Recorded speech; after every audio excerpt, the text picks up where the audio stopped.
মানিকগঞ্জে বাড়ছে সহিংসতা, হত্যা, গণপিটুনি আর আত্মহত্যার ঘটনায় উদ্বেগ ছড়িয়েছে জেলা জুড়ে।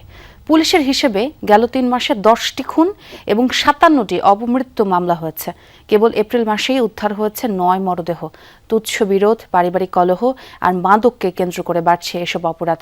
পুলিশ বলছে পরিস্থিতি নিয়ন্ত্রণে তারা সক্রিয়। বিশ্লেষকরা বলছেন সহিংসতা ঠেকাতে সামাজিক সচেতনতা জরুরি। স্বজনদের কান্না যেন থামছেই না। একের পর এক মরদেহ উদ্ধার, হত্যা, গণপিটুনি, আত্মহত্যা সহ নানা সহিংসতায় প্রায়ই সংবাদের শিরোনাম হচ্ছে মানিকগঞ্জ। পারিবারিক কলহ, তুচ্ছ বিরোধ ও মাদককে কেন্দ্র করে বাড়ছে এসব অপরাধ। একটি রেশ কাটতে না কাটতেই আরেকটি ঘটনার খবরে বাড়ছে উদ্বেগ আর অনিশ্চয়তা। রাস্তাঘাটে কি না কি হয়, তারপরেও বেরোতে হবে, এখন প্রয়োজনের তাগিদে বের হইতে হয়। তারপরে চিন্তা থাকে আল্লাহ যেন সুস্থ মতো আবার বাসায় নিয়ে যায়। কিছু কিছু ছেলে যারা আছে মাদক সেবন করে, এগুলো হচ্ছে নির্মূল হচ্ছে না, তারা আর উৎসাহিত হয়, যার কারণেই এই অনাকাঙ্ক্ষিত ঘটনা মানিকগঞ্জে ঘটতেছে। পুলিশের হিসাবে গেল ৩ মাসে জেলায় ১০টি হত্যা ও ৫৭টি অপমৃত্যু মামলা হয়েছে। তবে শুধু এপ্রিল মাসেই হত্যা ও মরদেহ উদ্ধারের ঘটনা ঘটেছে ৯টি।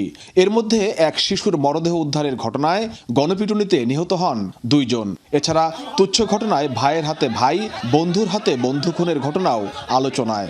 সালিশি নির্যাতনের পর তরুণীর আত্মহত্যার ঘটনাও দাগ কেটেছে মানুষের মনে। তার অপরাধী তারা কোনো রাজনৈতিক ব্যক্তিও না, আসলে ওরা খারাপ প্রকৃতির মানুষই। অনেক খারাপই লাগে যে এরকম ঘটনা ঘটতেছে। এরকম তো আমার মেয়ের সাথে হইতে পারে বা আমার বোনের সাথেও হইতে পারে। স্থানীয়দের অভিযোগ, পারিবারিক অস্থিরতা, বেকারত্ব ও মাদকের বিস্তারই এসব অপরাধের বড় কারণ। সামাজিক বন্ধন দুর্বল হয়ে পড়ায় ছোট বিরোধও রূপ নিচ্ছে প্রাণঘাতী সংঘাতে। জনগণকে এগিয়ে আসা উচিত সামাজিক সচেতনতা বৃদ্ধি করার জন্য।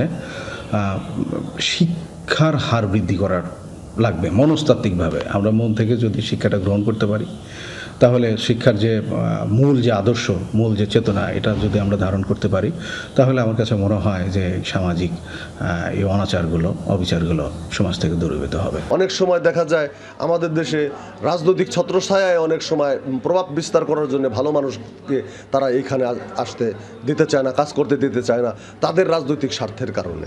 আমি আশা করি প্রশাসন যদি সচেতন ভূমিকা পালন করে, তাহলে আমার মনে হয় আমরা একটা শান্ত মানিকগঞ্জ ফিরে পাবো। পুলিশ বলছে অধিকাংশ ঘটনাই পারিবারিক ও সামাজিক দ্বন্দ্বের কারণে ঘটছে। পরিস্থিতি নিয়ন্ত্রণে বাড়ানো হয়েছে নজরদারি ও বিভিন্ন প্রতিরোধমূলক কার্যক্রম। সকলের দায়িত্ব, শুধু পুলিশ একা এটাকে সবাইকে সেন্সিটাইজ করবে তা না। আপনারা মিডিয়া যারা আছেন এবং অন্যান্য সংস্থার যারা আছেন, সমাজের জনপ্রতিনিধি যারা আছেন, সকলে মিলে আমার মনে হয় যদি একটা সমন্বিত উদ্যোগ নেওয়া হয়, কিছুটা হলেও এটাতে একটা নিয়ন্ত্রণ আসবে আর কি।